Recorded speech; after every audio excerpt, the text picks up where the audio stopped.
Welcome, everyone, to the Make Music Income Podcast, episode number 10. Today, we're going to talk about mid-tier libraries and what we mean by that. We'll talk all about that, but these are basically stock music, royalty-free, in some cases, libraries that we feel are in a different space than the normal stock libraries and certainly not in the higher space of sync libraries, but they kind of fill a middle ground that we feel like. And so today we're going to talk about that, but first we're going to talk about our week. Steve, what you been doing this week? Well, first of all, hopefully the listeners will, can forgive me. I feel like everything is kind of running in slow motion right now. I got my booster jab last night, and I'm still kind of feeling the pain of that a little bit. But I had a good week, and I'm still feeling just so stoked about how the contest, the scoring contest for the Production Music Academy went. I debuted everyone's work yesterday at noon. Go check that out if you haven't already, and cast your vote for whatever submission you think was the best.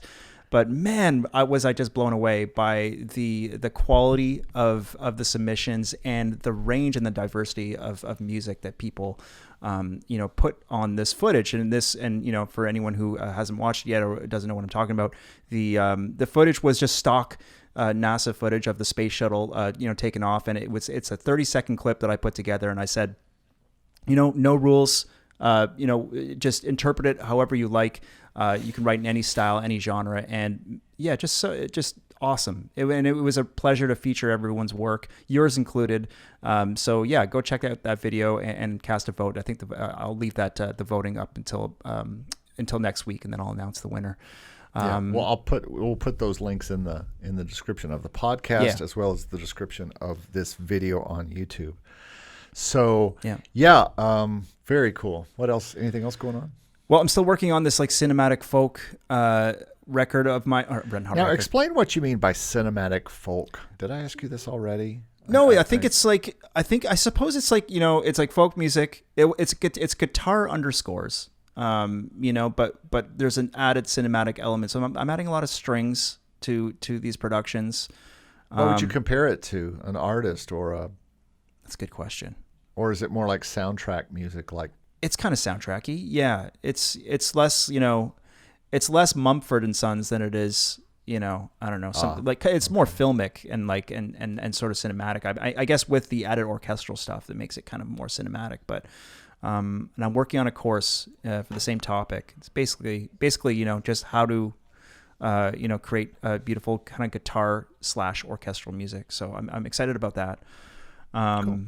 And that's about it for me, man. I haven't had too much going on this last week other than those two things. So what about you? Well, as usual, I have lots of things going on. I just finished a little folk, kind of indie pop folk tune. As I've said, this year I am really focusing when I write something for stock music, mainly for Motion Array or whatever. I'm focusing on things that are really good background type things that will sit in the background well for videos and for presentations and things. Mm-hmm. But I decided to do that in the kind of indie folk pop kind of brand that I have. It's called the Splendid Manifest. And it's meant to sound like, a folky band type of thing. It's kind of like a fake artist, if you will, type thing. I'm going to make a whole website for it, and a Spotify channel and all that once I have a full album and kind of launch it with an album. But that stuff has done well. I've had the very first one I did was for a taxi pitch, basically. And it did not get forwarded, but I've since had it make lots of money on stock and also be accepted by Crucial Music as one of my, and they are tough to please and tough to get signed to. And so I had one, that song was signed to them, but it's non-exclusive. So it's still a non-exclusive song I can use all over the place. But this new song is called Pining for Spring. And because I think we all are right now across the country and with the weather, crazy weather in the States. And even here in Florida, it's cold and overcast and stuff. I get a feeling that cold for you means something different than cold for 50. me. 50 or 55 degrees. Yeah, I don't even know what that means in Fahrenheit. We only do Celsius up here. Okay, so probably about 0 for you is what I guess. What I don't know. I think 30. Is it what 0 is degrees in 0? Florida? What's freezing for you? 0? Oh, it's 0. It's 0 degrees Celsius is freezing. Okay, so 32 is freezing for us. So it's 32 off. Okay. So 55 would probably be about 23 of what you are. And that's been the weather here lately in the 50s, but sometimes even into the 40s. So subtract 30 from that. Okay. But that's cold for Florida when you're used to 70s and 80s all year round. Yeah, I thought it was sunny there every day. Yeah, well, it usually is, but past few days it isn't. That's why it's so weird when it's not. Right. But so I finished this folk tune, finally got it done, and I played the piano on my new Hammer 88 Pro by Audiio that I just got. So that came in a few days ago, and I'm doing a kind of review time on it. But so far, really like this thing. I'm going to go off camera here real quick just to show you this. It's got a lot of controls on it. Nice. From the, it's got wheels, but it's also got all the levers where you can mix. As you're playing, you can mix the first 8 to 10 channels, which is really handy to be able to be, if you're playing a song in a part in and it's just too loud, you can instantly adjust the volume of it. And then it's got really nice feeling pads on it as well with some really nice knobs up there. And you can do some serious DAW control with this thing. Yeah, but, very cool. I mean, that's just scratching the surface. But the other cool thing about it that I really love is the fact that it really just feels good. It feels like a controller that is actually controlling. Yeah. Versus the keyboard that I had here before was a stage piano by Yamaha called the P515. Beautiful action. The best action I've ever felt in a keyboard, 88-note keyboard. But it was a stage piano. It wasn't meant to control keyscape. Okay. So this acts a little bit more like this Native Instruments one where it's very sensitive to aftertouch and to all the things. And so when you're playing it, you're getting an accurate, and this is way more accurate. So all that to say, I used that for piano on this and bass and finished up the thing and sent it off to Motion Array and to Pond 5 and to AudioJungle.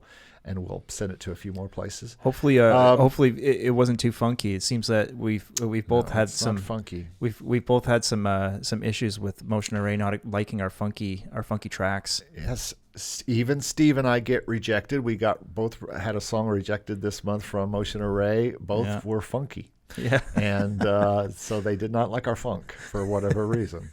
So they said, "Funk you," and you're not getting this in there. But So I finished something. My goal is to try to finish a song a week and get it in, at least one song a week, and get it in at least the stock libraries that I'm going to fool with this year.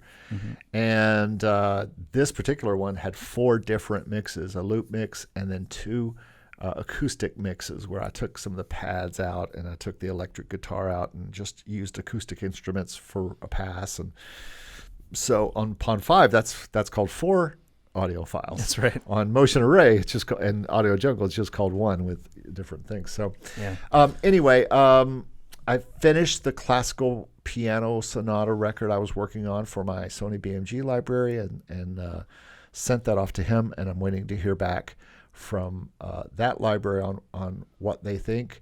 They liked it, the idea when I sent it to them and said, yeah, sure. And they made a note to say, make sure you put some really well-known ones in there. So I did a lot of well-known ones by Beethoven, well-known ones by Mozart, well-known ones by Chopin, and also Debussy. So that's done. I can really now focus all my energy on the country album I'm also working on for that same library. And then I launched, I can't remember if I launched Hello Composers when we were talking about it, but I think it just launched here recently. But I launched a new companion YouTube channel to make music income called Hello Composers.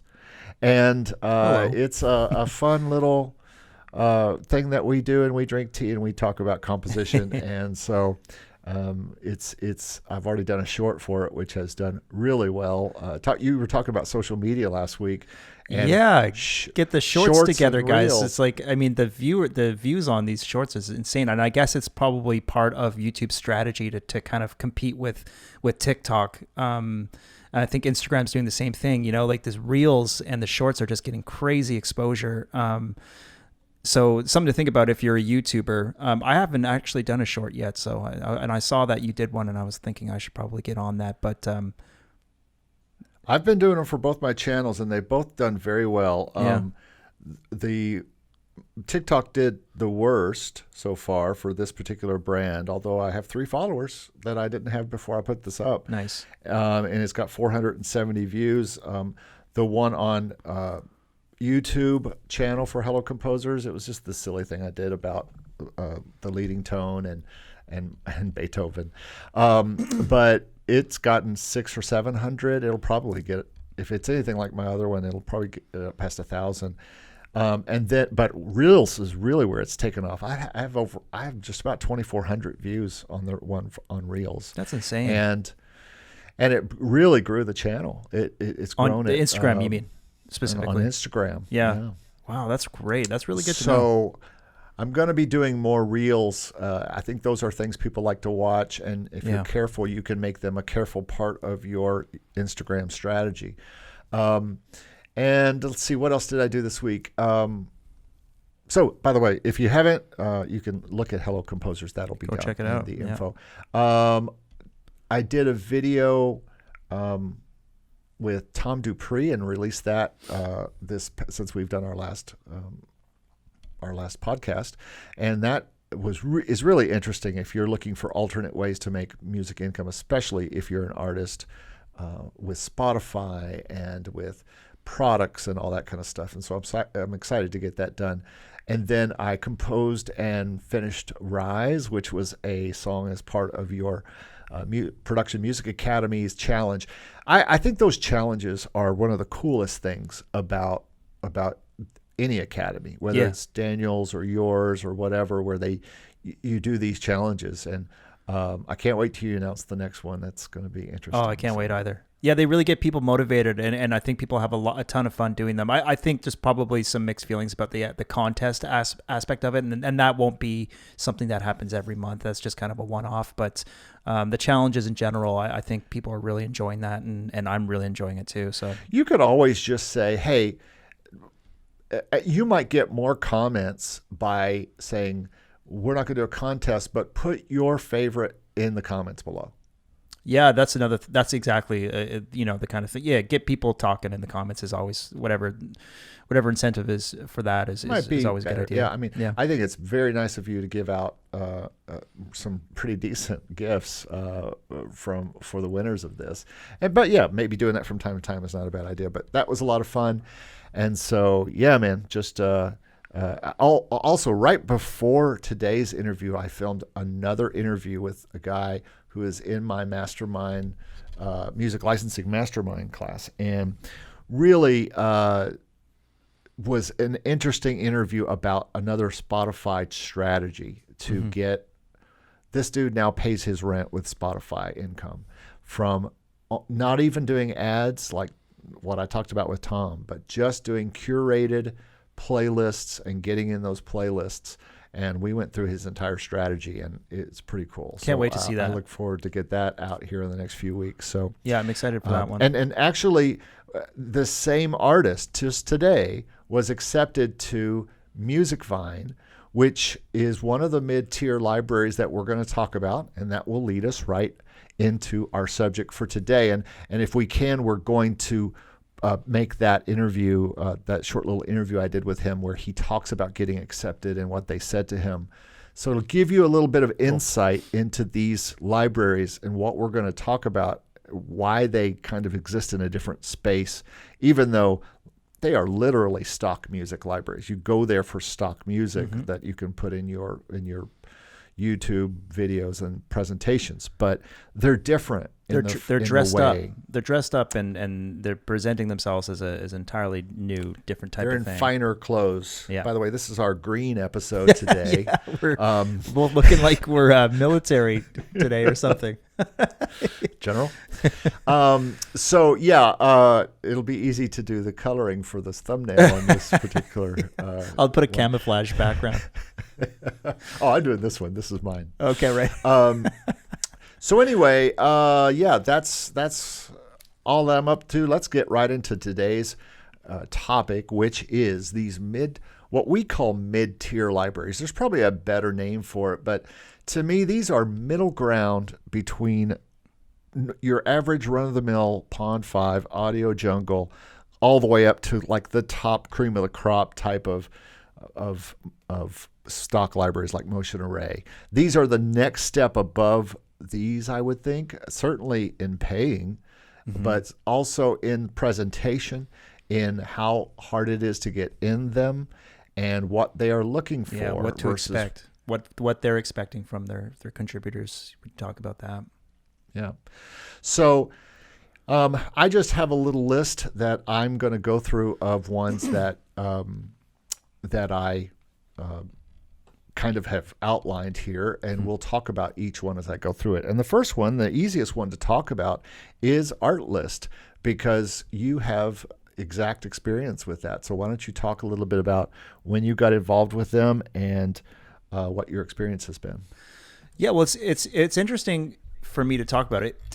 To be completely honest with you, I was afraid to apply to Artlist. For a long time, I was intimidated, by what I heard, what I was hearing, and I felt as though my music maybe wasn't, at the level of quality that it should be, and I didn't want to ruin my chances of being accepted by submitting, an application that was subpar, because as many of the people who have applied to Motion Array know that, like when you apply and you're turned down, I think they have a threshold or a certain amount of time before they would like you to, reapply.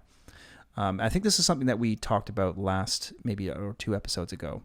They actually gave you some actual information about that. They said 6 months or something, like 6 months to a year. Yeah. Right. Yeah. So now Motion Array, Artlist, from what I understand, doesn't necessarily have the exact same policy. I think they allow for resubmissions. They are at fast. Any time. You hear back in a day or two. They're very fast. They have a dedicated team that looks through these submissions and makes a judgment call about them. So when I can't remember exactly how long it took for them to get back to me, but it wasn't too long. I think it was a little bit longer than it took you. But I think they got back to me about a month later. And they said, and they were really excited. Whoever the guy who was corresponding with me was really excited. I had sent them my lo-fi hip hop stuff, which I thought was the strongest material that I had, the most licensable.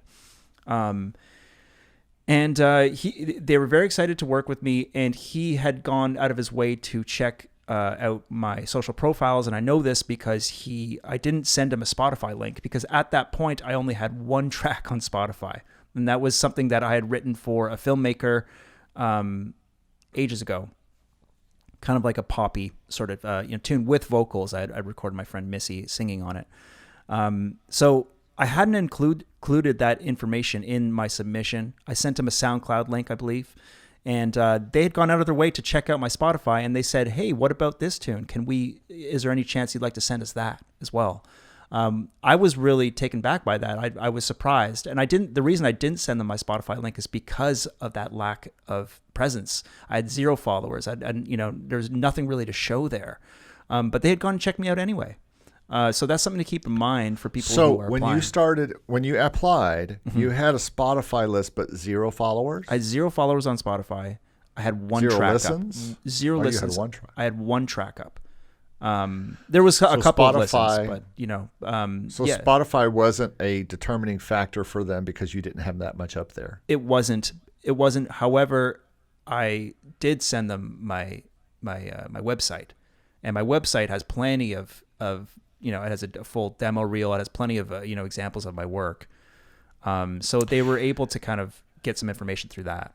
And it should be said that your website is very artist focused. Exactly. It really focuses you. It really talks about your band and your history as an artist. Exactly. And I think your website is way more focused on an artist than any of this stuff, any of your Production Academy stuff. It's your personal website that does not talk about your production company. It does not barely talks about the channel, I think, at all. Does it? Yeah, well, I haven't, I haven't updated it in forever. Well, maybe you should. It needs a serious update. I mean, it's on my list of things to do, and it's like almost kind of like ridiculous that I haven't updated it. But at the time that I sent them the application, it was what you're seeing right now, which is, it was still early days in YouTube. It was, I didn't have the Production Academy together. I think I probably only had one, maybe no courses made at that point. So anyway.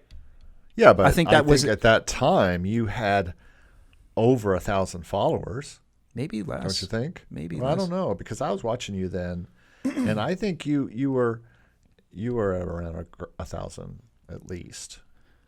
Well, I feel like even if the YouTube channel wouldn't have been relevant to the application one way or the other, I don't think. Maybe. I think what they probably wanted to see was just that I was writing good music. I mean, that's their business, is that they want to see that you're writing good music and that you know what you're doing.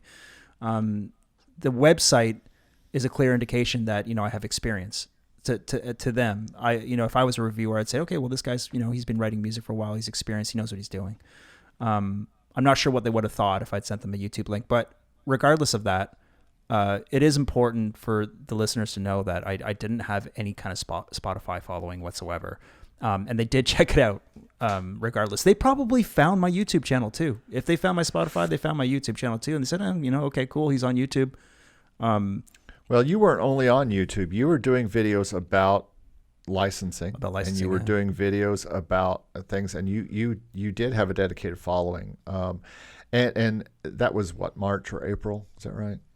Yeah. The music finally went live on Artlist by around April or May of last year. Okay. It took a while for that to happen too, by the way. It took like I think almost maybe a couple months or more than a month for the music to be processed by their team and go live on the site. My point about your website is that it's artist based. Right. And as we're going to talk about as we go through this list of different libraries, if you go check out their website, you will see that many of them are artist based. And many of them almost feel like a record label in some ways, where they have a roster of artists. And when you look through that roster of artists, you're going to be hard-pressed, just like you would if you went to any other roster of independent roster that is really well done. It's going to be artists that you would expect to see, ages 20 to 40. Or maybe a little bit more. But their imagery is going to be on point or very indie artist looking and band looking and things like that. And we see that, I see that at least consistently when I look through these libraries that we're talking about. And that's not something you see on Motion Array or something you see on Pond 5, really. No, and it can't be understated how important the curation of the artist profile is to them. It's very, very, very important to them. So much so that they insisted that I send them like a variety of professional photos, and they said, "Don't worry about editing them. We have our own team that like does the coloring and all the things. They even master the tracks, for you. It's very, very, very curated. They're very focused on their branding and the curation of the music that they have on there, and that should be obvious when you're searching through their catalog. But it's something to keep in mind. So the other thing that's very obvious is just take the L out of Artlist, and you have artist. Exactly. So that also can't be understated, and I think that the next library we're going to talk about falls into that same thing. Before we leave Artlist, do you want to remind people what your takeaway was monetarily, or talk about that at all? as far as, comparing it to the lower income stock libraries. It only pays once a year. Yes, so they pay once a year. They paid me in December. The music had been live since April or end of April, maybe early May. Downloads were just a little bit over 40,000 downloads. And the payout was in the range of about 16 or a little bit more than 16 grand. Maybe a bit more. I can't remember exactly what it was. I did 19. Yeah, it was higher than that. You can check out the video I did on the earnings. He doesn't even remember his own money. On the Make Music Income podcast, you should know your money, your income. I know, I'm terrible, Steve. I have a bad memory for numbers, but and I don't know because if it was me, I'd have it all in a spreadsheet, and I would be doing how much did I make a month? Oh, it's all in a spreadsheet. Download? I could pull it up, but I didn't want to waste any time right now. You know what I mean? Though? It's all there for my accountant. We're all right now looking at Motion Array and trying to figure how much are they paying per download. And that's right. Been able to figure that, and how much are we making, and then we only make a percentage of each download. So I think that's interesting intel to see what Artlist pays per download, and look at that. Yes, well, it changes. It's going to change every year. It depends on how much money they brought in. It's calculated based on their gross.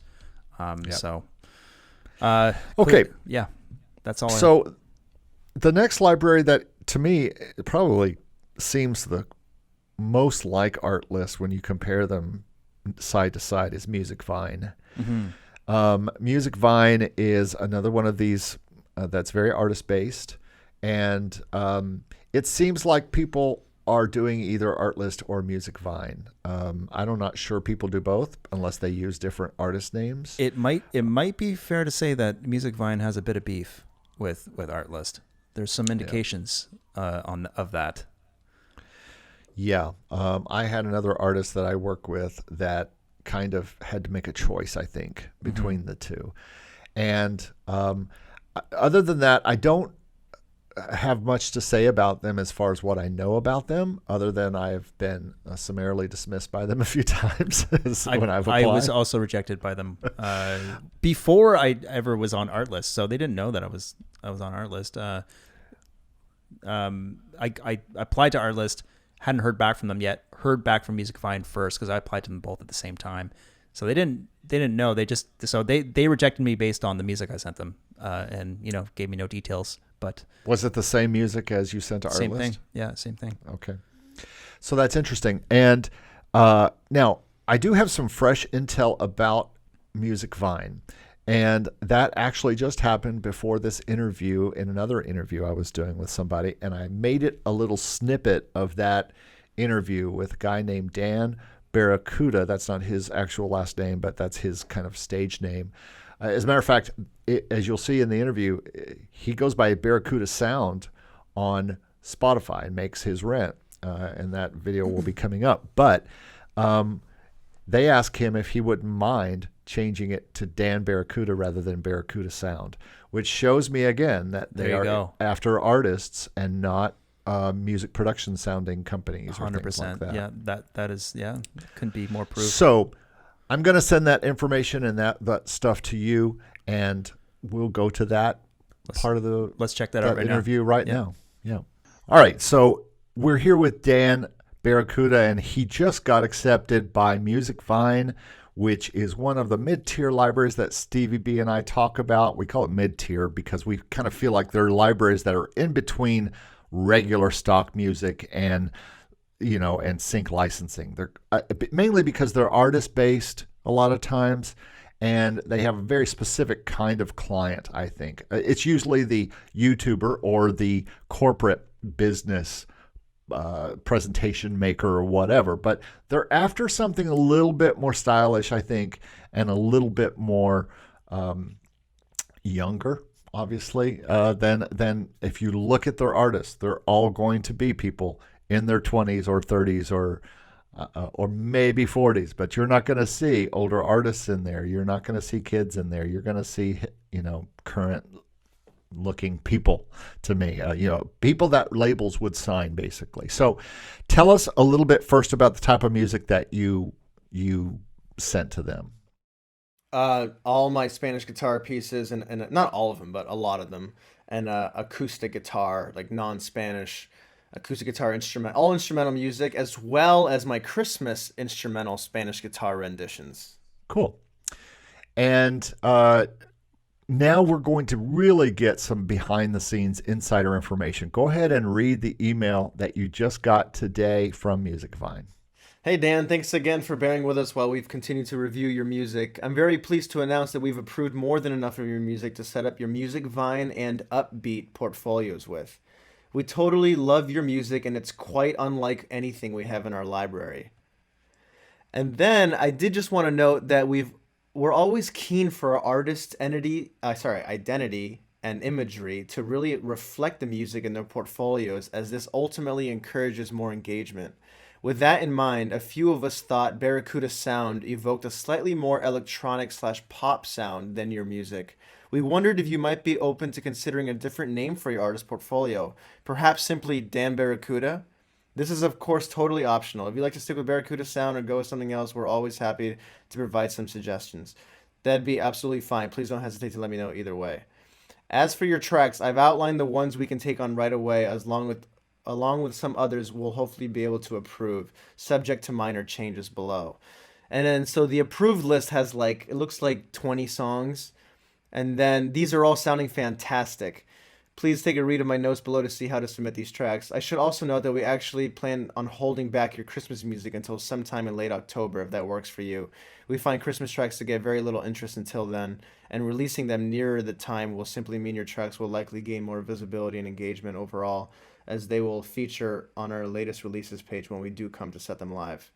And then he sent me 7 of my tracks with minor notes. Can you please remove the last few seconds of silence? Can you master this one a little bit louder? Can you fix the pitch on that one note that you play at 107?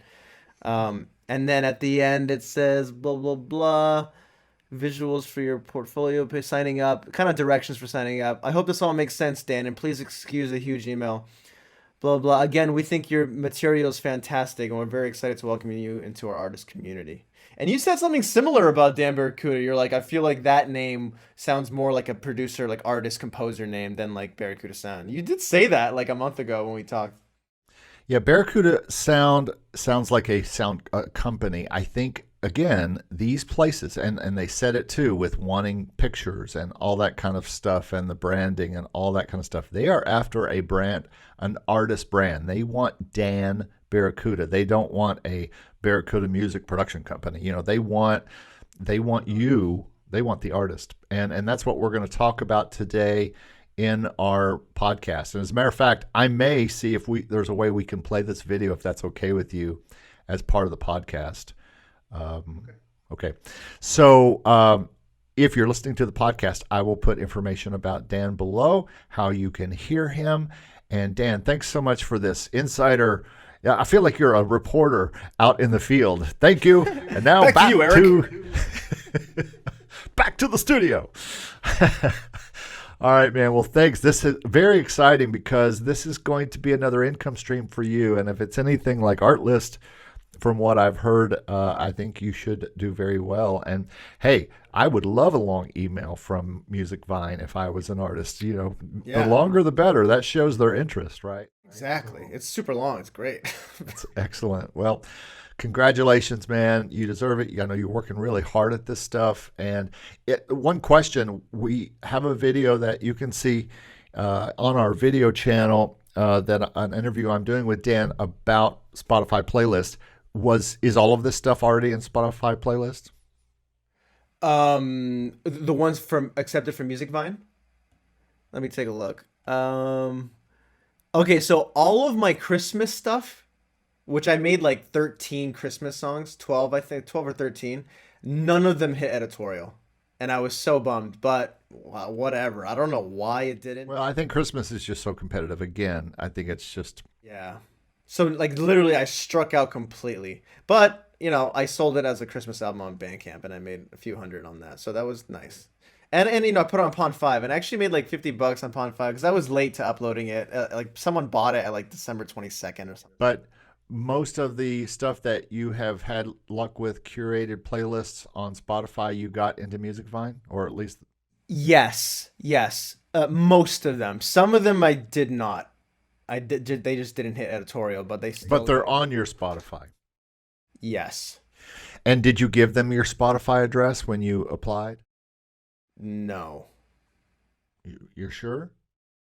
I think so. I definitely. I think that's one of the things they check out. They probably checked out Barracuda sound, but yeah, that's what I mean. Oh, okay, but not the other ones. Okay. All right. Well, that's interesting.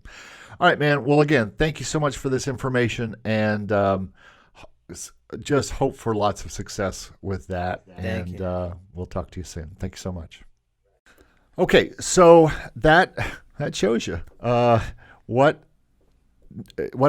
he did to get in this library, what they said when he got accepted, and boy, just in some of the notes that they gave him, and it was a long email. He talks about how long the email was and how much they went on about exactly what they want from him, which songs were accepted when, that his Christmas songs were accepted but won't go online till like October, and and then which songs weren't accepted, and actually which songs need a little adjustment here or some noise taken out there. It's very long and detailed, which is good. Again, it sounds like Artlist, very curated, very carefully curated, artist-based stuff. They asked that he change his name from Barracuda Sound to Dan Barracuda, more of an artist name. So to me, that only underscores what we're talking about here with these. Totally. And would you say, I mean, like, do you think that things are kind of going this way more and more? I mean, it feels like that to me. It feels like the old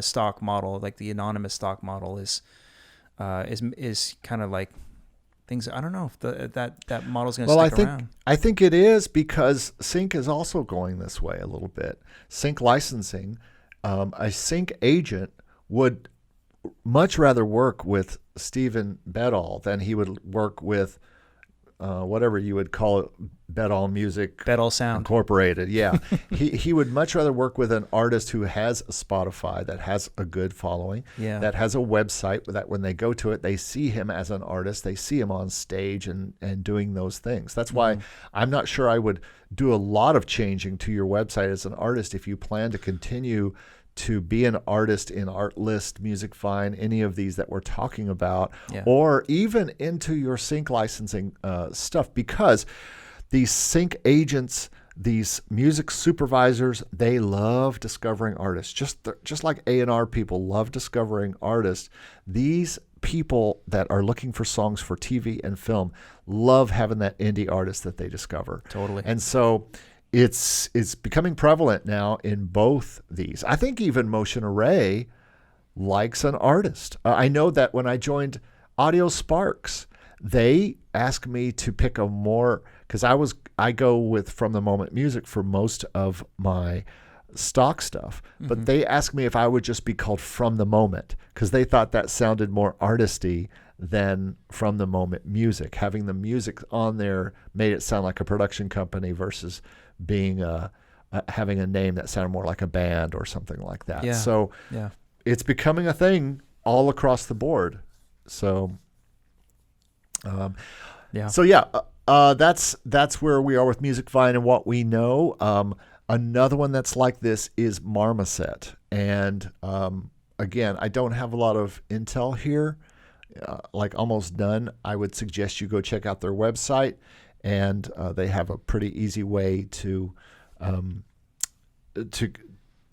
apply. Now, when it comes to Artlist, MusicVine, Marmoset, and a lot that I'm talking about here, I'm actually working on my first course and ebook. I'm writing as an ebook first, but I'm gonna make a course out of it. But I think the ebook's important to have as like a PDF tool for links and things like that. So I'm going to release the ebook with the course, but it goes through all the libraries that are in stock that I work with, and all the ones that I haven't, including the actual link to the actual page you need to go to apply to each of these. And you can try your luck with all of them. So that information will be down in the description of these videos once it's ready. It's not quite ready yet. The ebook's about done, but then I got to build the course. So I'll have that information in there. But all of these, I'll leave links to how you can get to each one of their sites and the exact page you need to go to. But no matter if you have that link, you need to go to each library and look through it and make sure you think your music sounds like what they have, and make sure you look like who they have, and that you're an artist that might be attractive to them. I would not be that guy. I think I am. I would have to really do some kind of, I'd have to get my daughter or somebody or my photographer in Nashville to do a really cool photo shoot with me doing cool artist things. But I still don't think that, and I don't really have that much interest in that. I'd rather just create and compose and be more of a composer than an artist. And so you'll need to examine each one of these that we talk about. Any other thoughts about Marmoset? Have you looked at them at all? No, I don't know. I don't have any other intel on Marmoset or Soundstripe, Musicbed.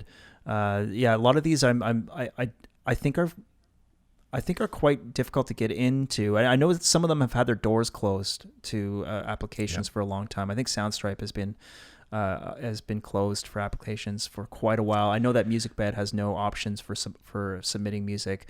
I think they have it closed. I think they have a dedicated like A&R team that goes out and finds new music. So yeah, some of these are pretty tricky to get into, and that's kind of the cool thing about Artlist is that they're always open. You know, that's kind of cool. We can put the list of all these down in the notes. And Bedtracks was the one I was thinking about. They only open every once in a while, and they were open at the beginning of this month on January 10th, and they're already closed again. Oh, wow. Soundstripe, I know, is located in Nashville, so they probably have a team of Nashville people working on that, most likely. And Audiosocket, I know I have been denied there a time or two every time I've tried. With different brands and things like that. You were looking at Premium Beat. I'm putting together a little package for Premium Beat. Yeah. From what I hear, they're very picky, and they go on record saying that too. I think they say that only 1% of the submissions that they receive are accepted. They are not artist focused though. That's the interesting thing about Premium a few of these are not. Yeah. So they don't really fit into what we're talking about. But that being said, I've heard nothing but good things from the people who have worked with them.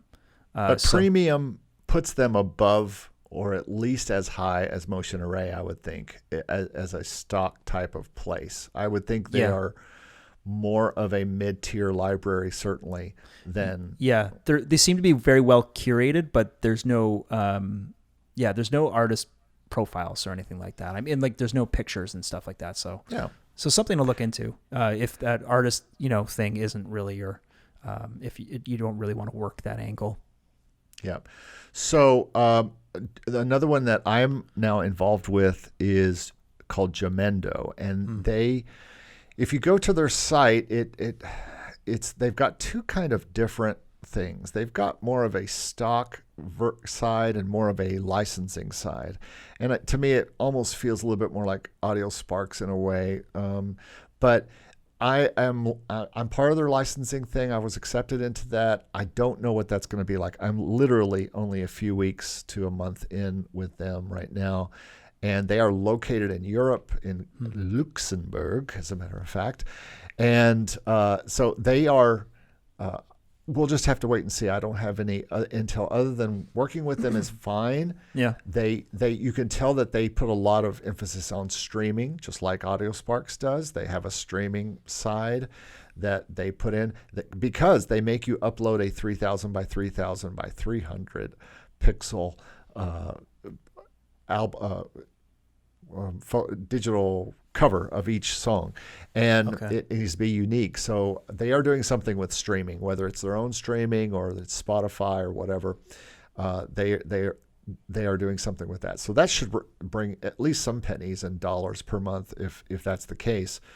But I like working with them so far. They've been very nice. They're very nice to talk to. Apparently, they pay at the first of every month. Okay. When you have things, and I'll let you know. I'm putting all my new things up there, and going back and getting some of my more corporate-y, and I'm not dumping in there. I am being very careful what I put in there and seeing how it works and seing if anything gets used. And sorry, this is Audiosocket? No, this is Jamendo. Jamendo, sorry, right. Audiosocket, I've been rejected a few times with different brands there, but I haven't tried a lot of things there. Okay.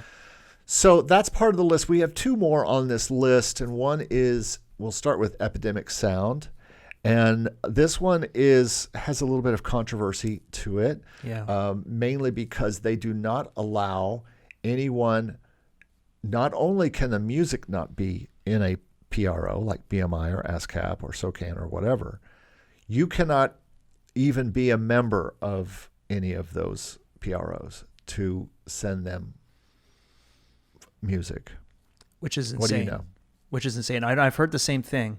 And if that is indeed the case, then that would be an absolute deal breaker for me, just on principle. That makes no sense. I think that all music creators should retain the right to register their music with the Performance Rights Organization. And if anyone's trying to be an obstacle to that, then I would find that highly suspicious. I have to wonder if you could just form a band and make music for them under another name that's not part of a PRO. But it seems like they don't want you personally part of any PRO because they don't want any possibility of royalty infringement in this, and they want it. They want to make sure they are royalty free. I mean, almost no one else. 123RF says this, but they just mean the music can't be that. But even that seems to not be a heavily enforced thing. It doesn't seem to be. It's an interesting thought, and it's funny. The term royalty free is kind of like a misnomer in that sense. It's like it's not exactly totally royalty free if it's like if you can generate performance royalties from it. So yeah, I mean, I suppose if the price is right, if the price for the buyout is right, which I understand, that's how I understand it. They offer money up front for completed tracks that they're going to put on their site. I will say this: the tracks are good. They're very good. Totally. Certainly the quality of Artlist. And I know that if you watch any YouTubers, everybody seems to use them and do, they must offer a really nice, what do you call that, sponsor video price as well, because I see a lot of the YouTubers I follow, especially those who make YouTube videos, really saying a lot of things about Epidemic Sound and doing sponsored videos based around Epidemic Sound. And so, it's very popular with YouTubers. And again, we have to remember that none of these companies, not one of them was made for us, for composers. They weren't made for composers. They were made for video editors. They were made for people who need music for whatever use they need it for. They're not made for us. Sometimes we tend to think of all of these places, Pond5 and all of these stock libraries, Motion Array, like they were made for composers. You got to keep the customer in mind, not only while you're writing the music, but when you're uploading it too. It's like exactly right. It's not. They need composers, but they didn't build it for composers. They built it for people to pay for the music and the service.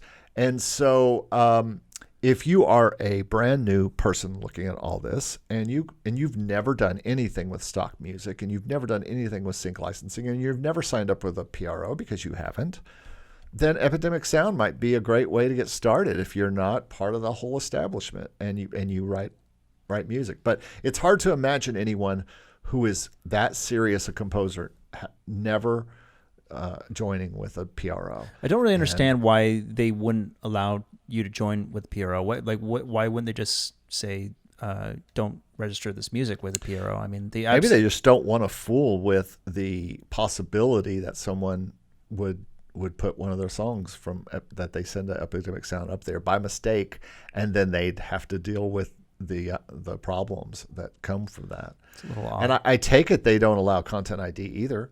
Oh, I'm sure they don't. I'm sure they have their own Content ID system similar to some of these other libraries like Artlist. I don't really know. I wish we don't have anyone in the Discord who's worked with Epidemic, as far as I know. It'd be nice to get kind of someone with talk from personal experience. I know that like watching. I don't know if you've heard of Sarah, the instrumentalist. She's a popular YouTuber, but she was working with Epidemic Sound. She's doing kind of lo-fi hip hop stuff, and she made quite a few videos about it. She has a great YouTube channel. You should go check that out. Okay. I'd say here's our request in this podcast and in this video. If you're still watching and listening right now, and you are a writer for any of these libraries, including Artlist, MusicVine, Marmoset, Epidemic Sound, Soundstripe, Musicbed, Bedtracks, Audiosocket, Premium Beat, Jamendo, or Audiio, and you're with any of these, we'll talk about Audiio in just a second, but if you're with any of these libraries, please leave us a comment and tell us what your experience is. We may even be interested in interviewing you and highlighting your channel or highlighting your music or anything like that, because we can only know by people's experience. And that's the beauty about Steve's Academy, his Production Music Academy, and our Discord and our YouTube channels in general, and our comments. Just hearing from other people and their experiences is how we gather the intel to share with you on what is happening, not just with us, but with everybody. Absolutely. And so it would be really great. And maybe there are some social media that I can do on the Instagram and Facebook side. And I know a couple of groups I could go to on Facebook right now and probably find somebody who's worked with all of these. So I'm going to do that. And if we do, maybe we'll have a revisit episode where we really go into some intel we found out. But please tell us. And the last one to talk about is a site called Audiio with 2 I's. And I'll mention that because I do think it belongs in this list. Mm-hmm. But the only person I know who's had any kind of experience with them is you, and it wasn't great so far. Yeah, well, I don't know what's going on really. My music is up there. I sent them an application around the same time that I sent Artlist an application. Artlist responded to me saying, asking me to confirm that my music was not registered with a Content ID system. I said it wasn't, and they said that's good because we have our own Content ID system. Audiio got back to me when I submitted to them at around the same time, and they said the same thing. They said, we can't have your music with any Content ID system. I said, okay, well, look, my music is being accepted by Artlist. They have their own Content ID system, so that's going to be a conflict of interest. Maybe I'll send you guys some new music. How about that? Sorry about sorry about all that. And they never responded. And I sort of was under the impression that I'd burned the bridge or something like, that maybe they were like, oh, well, he's on Artlist, like, screw him. And I was okay with that, and then I checked back like almost a year later on the site just out of curiosity. And I always thought it was bizarre that I never heard back from them. And I found that my music was live on the site. So I immediately emailed them and asked them, hey, like, I didn't realize that my music has gone live. I didn't think that you guys were going to accept it. I thought it would be an issue with the Content ID system. And P.S., how long has my music been on this site? And also PSS, when am I going to get paid? Yeah. And like, is there any money coming in, and how do you guys pay? Because there was no information about any of it. There was just no information at all, no communication. And someone got back to me within a few days, and they said, hey, sorry for, the lack of communication. We had a switch over with our management or our leadership, and the guy who was originally communicating with you, he's no longer with us. And your music has been live on the site since March. So it's been almost a year since my music has been live there. I've received no information in terms of like how many downloads I'm getting. I've not been paid. I don't know if I will be paid. They did tell me that they have a threshold of $250, I think, that authors need to meet before they do payouts. And initially, that the first person I talked to said they do quarterly payouts. I don't know if they still do that. So look, I mean, it's funny, I was talking to you about this before we went live, but it's looking at what's going on right now with Motion Array. I mean, like, I think people are kind of upset with them over like a perceived lack of transparency to some degree, but the truth is that the transparency, even like, as much for what it's worth, is like so much more than you get with some of these other libraries. You really don't know what the hell's going on behind the scenes here. Like, I have no information from them whatsoever, and I don't know. It kind of rubs me the wrong way, Like, I mean, if I can go on Artlist right now and tell you exactly how many downloads I've gotten from that all my was tracks. my first question to you. You have a dashboard on Artlist that you can check out how your stuff is doing and all that kind of stuff. Do you have a dashboard on Audio? No. None. None. No way to log in. No way to check. There's no artist portal. Nothing. That's odd. Yeah. Do you have a payment set up? You have a payment method set up in Artlist so that you will get paid when they pay. Do you have one set up in Audio? No, I have no idea how would they pay you? Exactly. I just don't know. I feel like this is probably par for the course with a lot of companies out there. I mean, there's a lot of music libraries out there. There's so many, and we don't know what the hell's going on. Like, and so people who are upset about Motion Array, like, keep in mind that like what you're seeing there in terms of the dashboard, in terms of like what you're getting with downloads and stuff like that, is as much as like, I understand that people are upset about the pay cut. So am I. But like, you get a whole lot more transparency there than you do with the average library. That's for sure. Yeah, they're not sharing their monthly income now with us like they did before. Yeah, I mean, that was beyond transparent. I mean, that was beyond transparent, and I'm not sure that mattered to me. I didn't even really care about those numbers. Yeah, and those numbers weren't important to me. All I care about was the money they were paying me. Yeah, and it was interesting to see the percentage of that I was getting, and you knew by that percentage what you were getting paid. But the new system is just as transparent, I believe. I mean, it's less. You know what you have to do to make more, but there's a cap really on what you can make, probably, unless you can just crank out 4,000 tracks. That's it. I mean, the royalty distribution system now is obviously not being skewed in our favor any longer, which is totally unfortunate, and I am really bummed out about that, but still, just that, put that aside. Yeah, I mean, I can go on the dashboard and see how many downloads I've got, and I mean that's and I know how much money I'm going to earn too. Like, I see where the money counter is, and you just don't get any of that on most of these libraries. You don't even get anything close. Pod 5 gives you that. Yeah. AudioJungle, MusicGrid, even though it's all zeros, it gives you that at least. Although there is hope for things, and I'm making a video about some hope for things like Motion Grid, Music Grid, and Motion Elements, and some of these are showing possibilities for different ways to make income with them, and I'm doing a video on that. But so yeah, these are the mid-tier libraries we're talking about. That's what we know for now. If you have any intel to share with us, let us know by hook or crook, by email or by DM or by comments in any of the ways you're listening. You can email makemusicincome@gmail.com with any thoughts about any of these libraries. If you've been fairly or unfairly treated by them, tell us your story. We'd love to hear it. Totally. And like I said, I'm working on a book that has all of this, and a course that has all of the emails to these. But you can look all these up. I'm going to put the names of them below. You can do the research from there for now. All